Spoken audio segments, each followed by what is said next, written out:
Bueno, yo le voy a hacer una charla que se refiere a las imágenes médicas, y el mensaje que me gustaría darles es cómo la tecnología, la ingeniería y la ingeniería eléctrica es un aporte a la salud humana, en particular a través de las imágenes.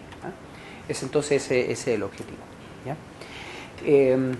Bueno, las imágenes médicas, digamos, están motivadas por esto. Muchos de ustedes ven esto y le dan ganas de mirar por otro lado, con justa razón, porque no hasta hace mucho tiempo atrás la única manera para mirar hacia adentro del cuerpo humano era así, cortando, ¿ya? Y obviamente surgieron alternativas que son mucho más agradables porque son en blanco y negro, como por ejemplo los rayos X, que son, ¿no es cierto?, ya tienen un poco más de un siglo de edad y se usan mucho porque son muy baratos, etcétera. O los mismos rayos X usados en escáneres de tomografía computarizada, ¿no es cierto?, que permiten hacer cortes en vez de proyecciones, ¿ya? Ahora, el problema de esto es que la radiación de los rayos X es ionizante. Eso significa que puede tener un efecto en el ADN de las células, ¿no es cierto?, lo que podría derivar en alguna malformación celular que se propaga y eventualmente podría ser cáncer, ¿ya? Entonces hay que buscar alternativas. Y las dos alternativas inocuas que no producen daño en el cuerpo humano, más importantes, son el ultrasonido y la resonancia magnética, ¿ya? Entonces el ultrasonido, todos ustedes probablemente lo conocen, es de muy bajo costo y muy rápido, tiempo real, etc. La resonancia magnética, al revés, alto costo y lenta, ¿ya? Entonces, obviamente uno quisiera hacer esto. El problema de la ecografía o el ultrasonido es que la resolución es muy baja y el contraste es muy limitado. Sin embargo, en la resonancia magnética hay mucha resolución y hay un contraste muy flexible. Uno puede medir muchas cosas. Voy a mostrarle algunos ejemplos. Entonces, la idea en esta charla es contarles primero acerca del Centro de Imágenes Biomédicas, donde se realiza prácticamente toda la investigación que yo he hecho. El pasado y presente de la resonancia magnética, son dos transparencias, uno para el pasado y una para el presente, ¿ya? Un poquito, muy rápido, en una transparencia, cómo funciona un resonador, ¿ya? Si ustedes entienden esa transparencia y saben perfectamente cómo funciona un resonador, sería, digamos, un logro tremendo de mi parte, porque normalmente es un curso. Voy a centrarme un poco en la reconstrucción, que es el área donde yo más trabajo, y finalmente un área en particular de investigación, ¿ya? Entonces esa es la idea. Entonces empecemos por el Centro de Imágenes Biomédicas. Muy rápido, fue fundado el año 2000, partimos trabajando antes, pero el año 2000 fue fundado, y la gracia fue tener acceso a los resonadores magnéticos. Cada uno de ellos vale como $1 millón, entonces no es menor. En este momento tenemos un Philips Achiva de 1,5 telas aquí en San Joaquín, al lado de la oficina. Tenemos uno de 3 Tesla en la casa central. Estos son compartidos, atienden pacientes en un horario y hacemos investigación en otro. Y tenemos un Bruker preclínico también en la casa central para animales, ¿ya? La gracia de estos resonadores es que tenemos un convenio con Philips que nos abrió el software, entonces tenemos el código fuente y podemos modificar, y eso nos permite hacer investigación. Bueno, yo no estoy solo, somos varios profesores, Pablo, yo y Cristian Tejo en Ingeniería Eléctrica, Sergio Uribe y Marcelo Andía en Radiología, Medicina, somos los principales, pero además se suma Carlos Silón, Claudia Prieto y Nicolás Crossley. Hemos graduado montones de estudiantes, postdocs, etc. Los financiamientos, las colaboraciones internacionales, y esta me gusta mostrarlo porque sirve para atraer alumnos. Nuestras mayores publicaciones están en estas 3 revistas. MRM es la revista más importante del área, tiene un índice de impacto bastante alto. Y las conferencias de la Sociedad Internacional de Resonancia Magnética, y tenemos el logro, la satisfacción de que hemos estado en todas las conferencias desde el año 1999, hemos estado representados con 5 hasta 10 personas, vamos a estas conferencias, y que son en todas partes del mundo. Entonces esto es un gran atractivo y donde uno empieza a hacer conexiones con otros investigadores. El tipo de cosas que hacemos ha variado en el tiempo y son muy distintas unas de otras. No tengo tiempo de hablar de cada una de ellas, pero me voy a concentrar en las que yo estoy involucrado, que probablemente No está aquí, justo en la que no está. Voy a hablar, ¿ya? Bien, entonces, resonancia magnética. ¿De qué año es la resonancia magnética más o menos? Para hacer imágenes.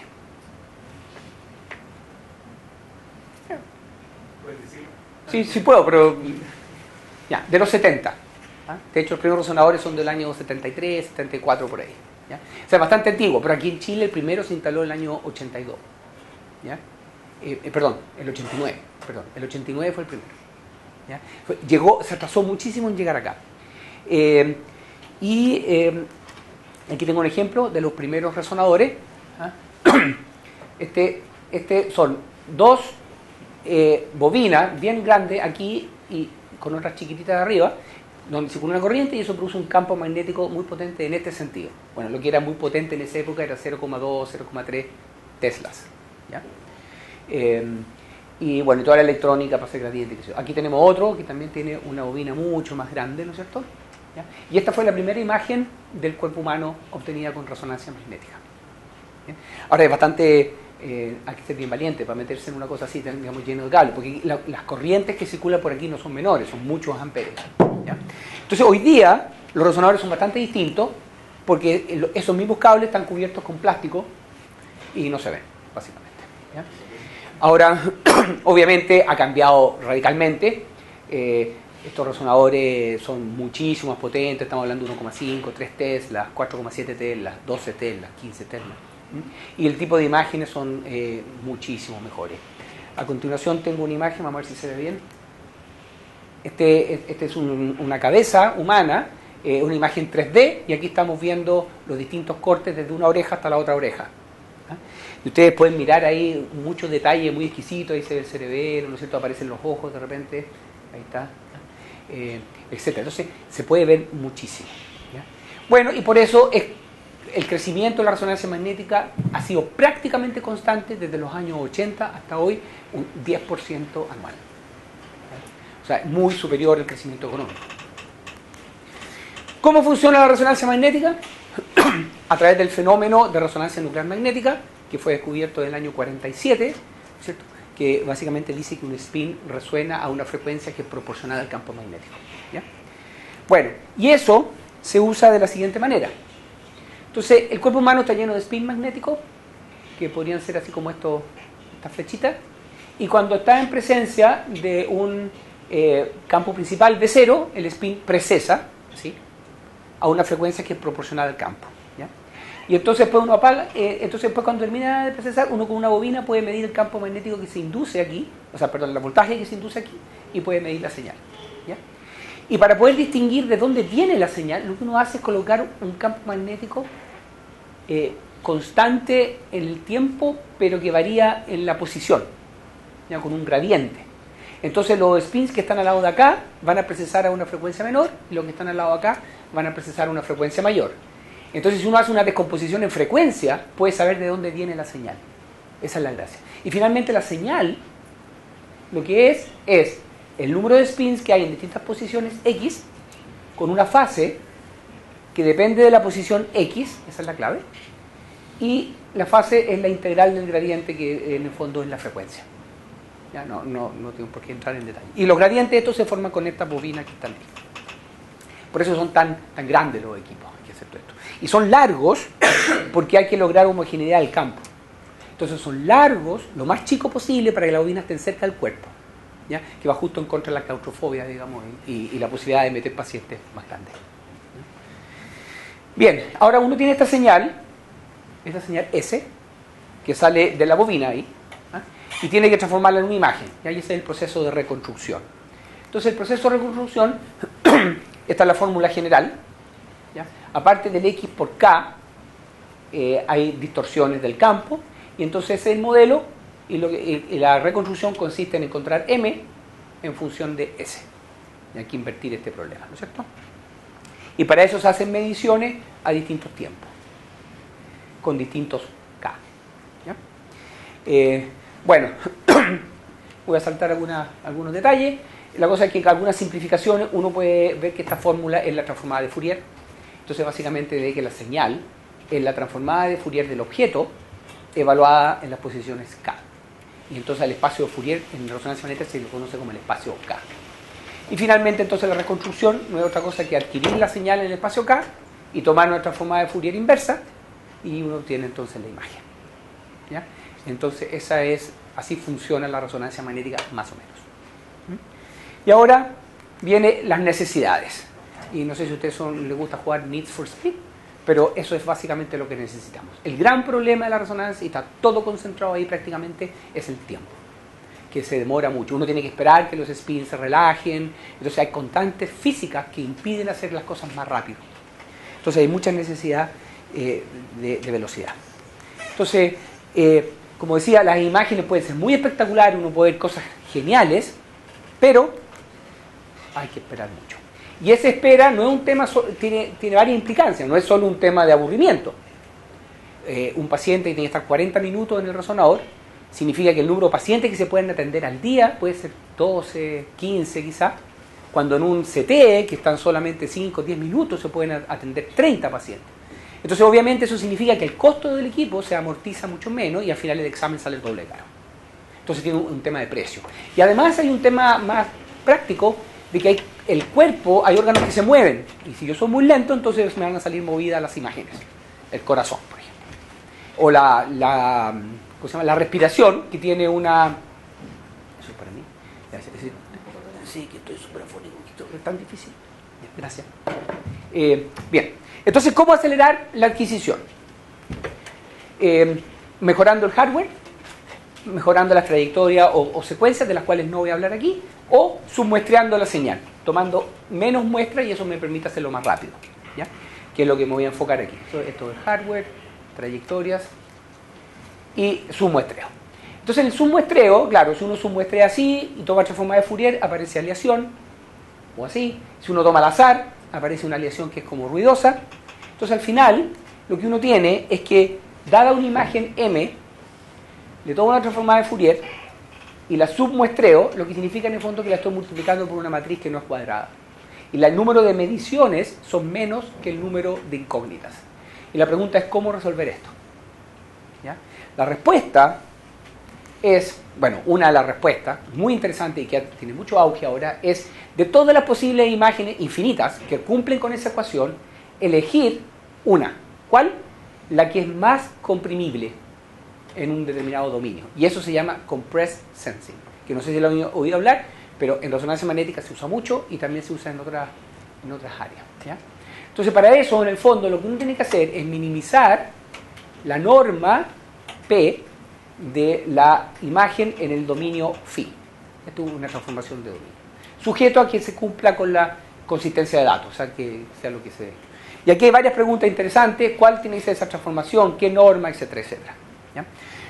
Entonces, ¿y por qué funciona esto? Porque ustedes tomen las imágenes de Google, todas, imágenes que humanamente tienen sentido. Todas se pueden comprimir, JPG o lo que sea, y se van a comprimir a 1/10. Entonces, todas las imágenes que tienen sentido son comprimibles.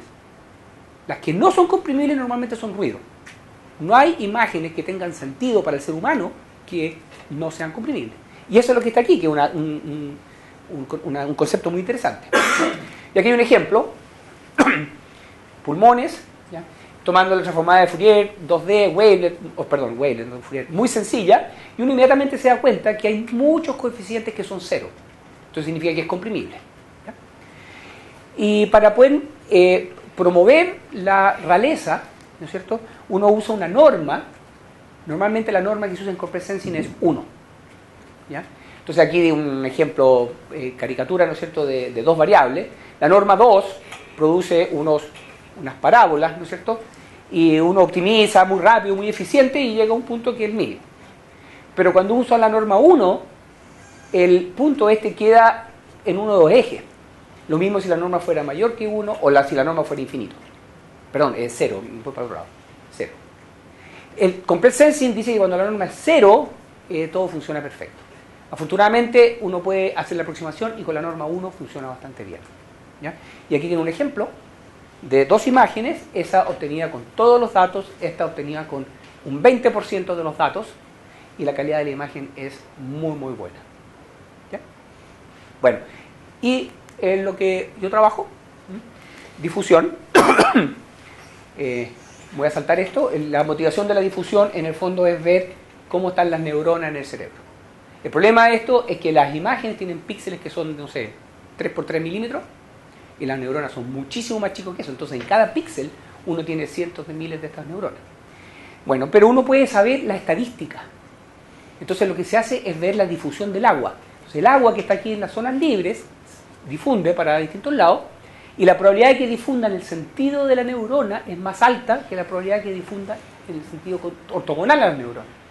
Por tanto, la distribución de probabilidad de la difusión no va a ser una isotrópica, sino que va a tener una dirección. Y eso es lo que uno mide con difusión. Entonces uno usando, no sé, pues esta es la fórmula de Einstein, el coeficiente de difusión cambia en la medida en que hay más neuronas. Entonces mayor difusión, aquí indica que hay un stroke, ¿cómo se llama? Un infarto, y entonces hay mucha agua libre. ¿Ya? Este es el primer examen que le hacen a uno cuando uno tiene un derrame cerebral. Ahora, como es tensorial esto, uno puede ajustar una distribución de probabilidades que es gaussiana, tridimensional, entonces va a depender de un tensor, ¿ya? Que tiene 6 parámetros, y eso, toda la fibra uno supone que va en una dirección, y eso es un tensor de difusión, y uno puede hacer estos mapas. Ahora, para medir esto, uno necesita hacer más de 6 imágenes, porque aquí hay 6 parámetros. Y ahora, si uno quiere ser libre, y por ejemplo quiere que las neuronas puedan tener esta forma, ya no es un tensor, sino que es una distribución de probabilidades libre, ¿ya? Y eso significa más de 100 imágenes. Si cada imagen se demora un minuto, 100 imágenes son una hora y tanto. ¿Ya? Y uno hace este tipo de cosas, y puede ver la conectividad dentro del cerebro. ¿Ya? Entonces esa cantidad de imágenes es tan salvaje, que obviamente hay que optimizar la velocidad. Y para eso nosotros estamos investigando, y este es el trabajo de Gabriel Varela, en Compressed Sensing aplicado a difusión. Y básicamente nuestra propuesta es usar que es minimizar la norma 1 de los pesos de difusión sujeto a la consistencia de datos, y con eso logramos que este es el número de muestras. Si son 256, estamos tomando todas. Si tomamos 128, es la mitad. Y así. Entonces, ¿cuánto puedo tomar? ¿Cuántas muestras? La mínima posible, de manera que el error sea el menor posible. ¿Ah? Y entonces esta funciona súper bien. Y aquí lo mismo, pero para el coeficiente de correlación entre lo correcto y lo muestreado. Y este otro ejemplo de modelar a las neuronas dentro del píxel. ¿Se acabó? Ya, tengo extra ahora. Aquí las fibras, ¿no es cierto? Entonces, midiendo estos datos, uno puede encontrar la separación entre fibras, que se aplica, por ejemplo, este es un corte de un cerebro de un ratón real, y la idea fue cómo encontrar el promedio de los diámetros de los axones y la separación. Y ahí están los datos experimentales. Y con eso termino. Obviamente para acelerar la resonancia hay muchas otras ideas. Por ejemplo, aquí podríamos hacer una 2 por. Claro. Bueno, la gracia de la resonancia magnética, me gustaría terminar con esto, es que hay mucha flexibilidad geométrica, no hay nada mecánico que se mueva, es todo electrónico, o sea, campos magnéticos. Es completamente inocuo, no produce problemas, ¿no es cierto? Tiene muy buen contraste para los tejidos blandos, a diferencia de los rayos X, que está pensado para tejidos duros, para huesos, ¿no es cierto? Permite hacer imágenes funcionales de velocidad o de oxigenación, y es el paraíso de los ingenieros porque hay una cantidad de parámetros que modificar. Entonces es lo más entretenido que hay en ese sentido. Tiene hardware, física, procesamiento de señales y de imagen. Y con eso termino. Gracias.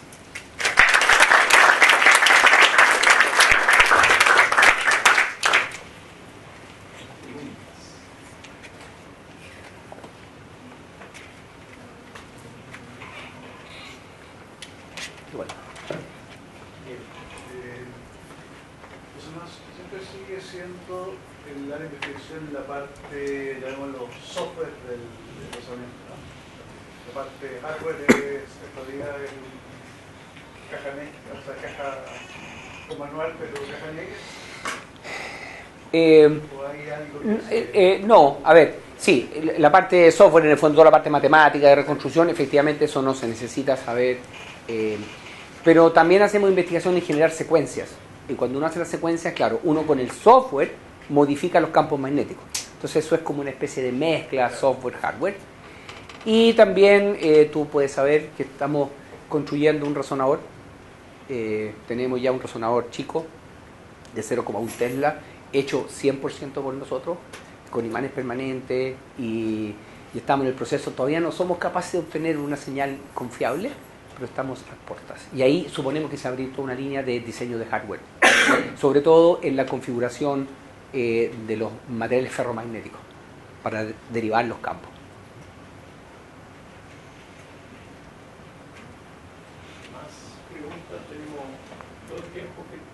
Sí, hasta las 12. Yo tengo un carrete a las 9, así que antes de eso.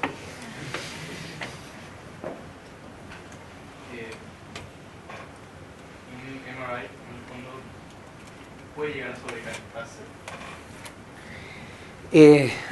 A ver, para llegar a estos campos tan altos se usan superconductores, ¿ya? Por lo tanto, el superconductor mismo tiene que estar enfriado 7 grados Kelvin, más o menos, ¿ya? Por eso se usa helio para mantenerlo frío.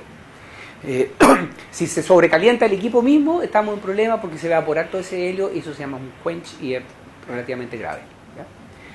Ahora, también es interesante preguntarse si se puede sobrecalentar la persona que está dentro, ¿ya? Uno podría decir freír a un paciente, ¿ya? En teoría sí, si uno los campos de radiofrecuencia los mantiene por mucho tiempo y a una alta amplitud, hay unos límites que uno no debe sobrepasar porque produce calor, ¿ya? Ahora son límites bastante exagerados y normalmente hay muchos otros problemas antes de que la gente se caliente, ¿no? Por ejemplo, si un cable da un loop y con los campos magnéticos que varían pueden producirse corrientes que podrían quemar si uno no es cuidadoso. O puede producirse estimulación periferial, los campos magnéticos se mueven y como los pies están bien afuera, el campo magnético cambia mucho en las neuronas de los pies y eso te da un pequeño cosquilleo que puede llegar al cerebro.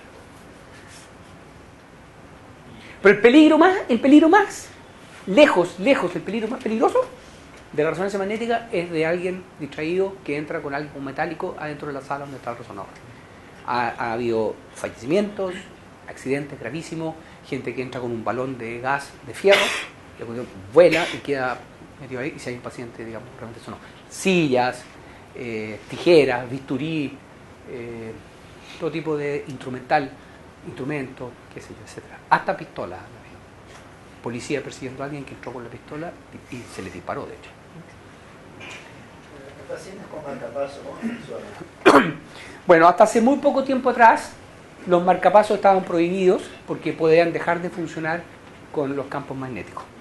Los marcapasos más modernos en general son muy resistentes y no tienen problema con los campos magnéticos. Entonces hay resonancias que se hacen con marcapasos, hay que ser bastante cuidadoso, uno va entrando de a poco y viendo si soporta o no soporta. ¿Ah? Los marcapasos en general cuando tienen algún problema entran en modo default y el modo default básicamente significa una frecuencia constante. Entonces no es grave, digamos, de que se afecte.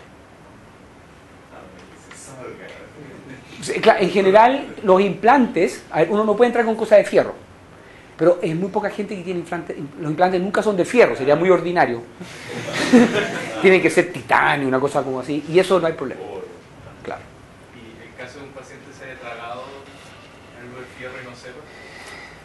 Sí, en general la gente que come tuerca y perno no se recomienda que entre a los resonadores. Eso es verdad. Hay un caso que puede ser peligroso, que es gente que trabaja en tornos, que saltan virutas de metálica y hay personas que tienen enterradas virutas mecánicas incluso en el ojo. Y eso es bastante grave porque entra el resonador y esto se va a desplazar a esa viruta y va a producir un rajamiento en el ojo. Eso sería grave. Implantes de dientes, cosas así también no. Bueno, en general no son de fierro, ¿ya? Mira, el fierro puede entrar siempre que no sea mucho y lo que va a hacer ese fierro es distorsionar todo lo que está alrededor. Entonces, por ejemplo, si no sé, pues si yo tuviera fierro aquí en esta cadena, probablemente se me va a ver negro todo el cuello porque distorsiona el campo magnético y no va a funcionar bien. Pero no es peligroso, no es. Por ejemplo, el cinturón este que tiene la línea metálica, cuando entro a resonar me queda así, pero no es tan grave. ¿Y en términos del uso energético? Cero. ¿Sí? Sí, porque es un superconductor. O sea, no es cero porque hay un computador y hay unos gradientes que prenden y apagan, o sea, pero es un consumo razonable, o sea, no es que no necesita una central. No. Tipo de frío, pero El equipo de frío consume, pero como un refrigerador, digamos. Una pregunta más. ¿Tienen ganas de meterse con PetScan? Yo sé que es invasivo, pero... ¿Scan de mascotas? Ese mismo. PET, para los que no saben, significa Positron Emission Tomography y es básicamente una rama de la medicina nuclear donde uno entra un radioisótopo al cuerpo humano y ese radioisótopo produce positrones que se anulan con los electrones y producen 2 fotones que salen a 180 grados y esa es la gracia. Y de un detector entonces que detecta esto. PET es muy interesante porque los radioisótopos se pueden pegar a moléculas muy importantes para el cuerpo, entonces uno puede dirigir la fuente, ¿ya? El problema de PET es que es muy caro. En Chile no creo que haya más de 2. Es que tienen que usar de estos para detectar... Absolutamente. Pero no solamente PET, sino que también el SPECT y los otros. Medicina nuclear en general. Sí. El PET, para que sea interesante, es muy importante que esté cerca de un ciclotrón. Porque si no, va a poder usar solo un tipo de que el tecnecio normalmente que se usa, que lo trae de la central, porque no puede usar elementos de vida corta, o sea, de vida media muy corta. Entonces, cuando se hace investigación seria con PET, uno tiene el ciclotrón y el PET al lado y una ventanita y ahí va, y se lo inyectan al paciente. ¿Y a ti te serviría un ciclotrón por aquí? Sí, sería rico. Un ciclotrón y un PET. Ya. Hay una línea de investigación que se llama PET MRI, que es el mismo equipo que tiene un MRI, que tiene un anillo de detectores PET. ¿Ya? Entonces tú simultáneamente haces un PET y un MRI. Y la gracia de eso es que PET es muy rápido y es más funcional y MRI es de mejor resolución. Entonces puede usar la información cruzada y puede hacer fusión de 2 modalidades. Y a Marcelo un día le interesa eso, ¿no?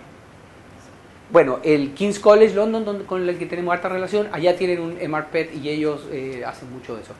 Sí, claro que les interesaría. Te pregunto porque hay una colaboración posible ahí con amigos míos. Estamos en eso. Me inscribo. No sé si sería... Que hacen ofertas que no se pueden rechazar. cualquier cosa. Ya, muy bien. Agradecemos a Pablo y...